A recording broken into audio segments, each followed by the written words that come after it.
जय हिंद दोस्तों, x soldier army YouTube channel में आप सभी का स्वागत करता हूं। अग्निवीर के अंदर क्लर्क और एसकेटी में क्या डिफरेंस होता है, इन दोनों ट्रेड में कौन सी ट्रेड बिंदास है, अच्छी है, किस में मज़े आएंगे, तो बता दूंगा पूरे कंपैरिजन करके कि कौन सी ट्रेड ज़्यादा अच्छी है। ठीक है दोस्तों, इसके बाद आप डिसाइड कर सकते हैं कि आपको कौन सी जॉब करना है, किस में फॉर्म भरना है। ठीक है फ्रेंड्स, आप नए हो यूट्यूब चैनल पर तो सब्सक्राइब कर लीजिए एक्स आर्मी सोल्जर्स को, ताकि आपको ऐसे ही लेटेस्ट इन्फॉर्मेशन मिलती रहेंगी टाइम टू टाइम।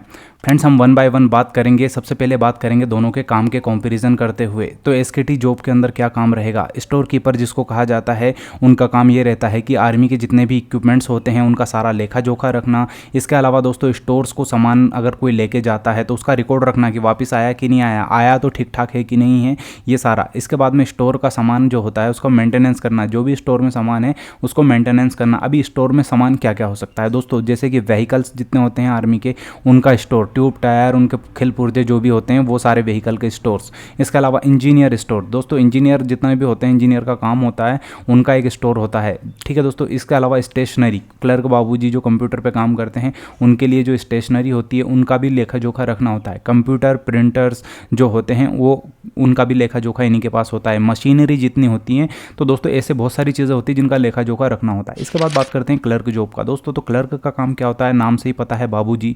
तो इसका काम क्या रहेगा, सभी जवानों स्टाफ का रिकॉर्ड रखना। ठीक है, इसके अलावा जवान मेडिकल किए हैं कि नहीं उनका रिकॉर्ड रखना, सारे जवान जो है फिट है कि नहीं उसका भी रिकॉर्ड रखना। इसके अलावा दोस्तों सभी जवानों का वेतन बनाना, कोई कहाँ पर पोस्टेड है, हाई एल्टीट्यूड में है या फिर पीस में है, उसका रिकॉर्ड रखना, उसी के हिसाब से वेतन बनती है।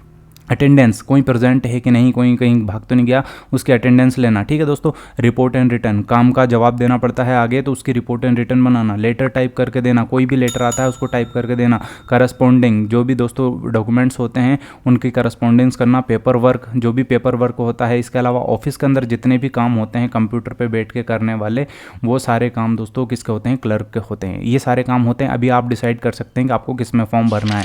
इसके बाद बात करते हैं दोस्तों वर्दी और राइफल की। तो वर्दी तो सभी की सेम होती है। अभी राइफल मिलती है कि नहीं, तो दोस्तों मैं बता दूं कि राइफल पीस टाइम में तो राइफल की ज़रूरत नहीं पड़ती, मगर जब लड़ाई लगती है तो सभी को राइफल मिलती है। ठीक है, सभी को लड़ाई लड़नी पड़ती है। आप देख सकते हैं जब भी युद्ध हुआ है तो सभी ने पार्टिसिपेशन किया है, सारे देश के लोग करते हैं। इसके बाद बात करते हैं दोस्तों यहाँ पे कि स्टार कैसे लगाएं। तो फ्रेंड्स, स्टार कैसे लगा सकते हैं, तो आपको मैं बता दूं कि आप जब भर्ती होंगे तो सिपाही से होंगे, मगर धीरे धीरे आपकी रैंक बढ़ेगी। 4 साल के बाद आप जब परमानेंट हो जाएंगे तो आपको नायक बनाएंगे, हवलदार बनाएंगे, फिर स्टार लगना शुरू हो जाएगा। तो ये जेसीओ वाले स्टार हैं। हम बात करने वाले हैं यहाँ पे ऑफिसर वाले स्टार की। तो दोस्तों आपको आर्मी कैडेट कॉलेज एग्जाम की एंट्री पास करनी होगी, उसको लगाने के बाद आप अधिकारी बन सकते हैं। बहुत ही सिंपल तरीके से आपको एग्जाम पास करना है, एसएसबी पास करना है, आपको ये स्टार मिल जाएंगे, आप लेफ्टिनेंट सीधा बन जाओगे। इसके बाद सीधा आप ऑफिसर रैंक की तरफ चले जाओगे। इसमें आपको तनख्वाह भी अच्छी मिला करेगी। फ्रेंड्स, आपको मैं बता दूं आगे कि कितने दिन आप माँ बाप के पास रह सकते हैं, छुट्टी जा सकते हैं। तो एक अग्निवीर दोस्तों 30 दिन छुट्टी जा सकता है एक साल में। इसके अलावा आपको मेडिकल कोई प्रॉब्लम है तो मेडिकल ऑफिसर आपको लिख के देगा, उतने दिन आप एडिशनल छुट्टी जा सकते हैं। फ्रेंड्स, ओ लेवल सर्टिफिकेट और एनसीसी के फायदे की बात करते हैं। तो ओ लेवल का सर्टिफिकेट अगर आपके पास है तो आपको 15 मार्क्स बोनस दिए जाएंगे क्लर्क एसकेटी के लिए।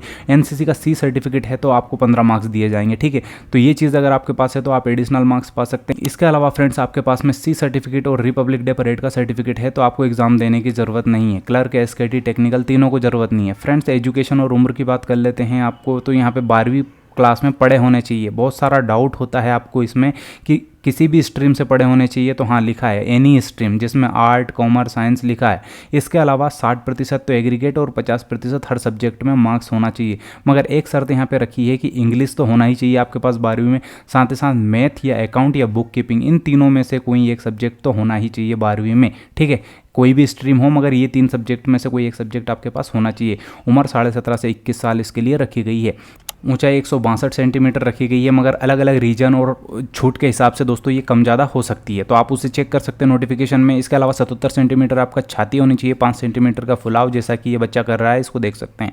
फ्रेंड्स, शरीर का वजन कितना होना चाहिए, तो इसके लिए एक बॉडी वेट चार्ट होता है। इस चार्ट की मदद से फौजी आदमी अपना वजन निकालते हैं। तो आपकी 170 सेंटीमीटर हाइट है और 17 से 20 साल के बीच में एज है, तो आपका वजन इतना होना चाहिए। तो आप इस चार्ट की मदद से अपना वजन निकाल सकते हैं। लिखित परीक्षा इस प्रकार से होती है दोस्तों, ये पार्ट 1 और पार्ट 2 में होती है, दोनों पार्ट आपको पास करने होते हैं। पार्ट 1 में आपका जीके, जीएस, मैथ और कंप्यूटर के क्वेश्चन पूछे जाएंगे। पार्ट 2 में आपके सिर्फ इंग्लिश के क्वेश्चन पूछे जाएंगे, जो कि 25 क्वेश्चन होंगे। हर क्वेश्चन, एक क्वेश्चन 4 मार्क्स के लिए रहेगा, साथ ही साथ में माइनस मार्किंग भी होगी, ठीक है। एक क्वेश्चन गलत करोगे तो आपका 1 नंबर काट लिया जाएगा। 32 मार्क्स दोनों में ही लाने रहेंगे और टोटल एग्रीगेट जो है 80 लाना रहेगा आपको, तब जाके आपको आगे प्रोसेस किया जाएगा, ठीक है दोस्तों। जानकारी कैसी लगी है कमेंट में जरूर बताएं। जय हिंद लिखें। चैनल पर नए हो तो इसको सब्सक्राइब जरूर कर लें, ताकि लेटेस्ट अग्निवीर की भर्ती रैलियों की इन्फॉर्मेशन आपको मिलती रहे, सीधी सटीक जानकारी में, नो बकवास के साथ में, ठीक है दोस्तों। मिलते हैं अगले वीडियो में, तब तक के लिए जय हिंद, जय Bharat, Vande Mataram, all the best.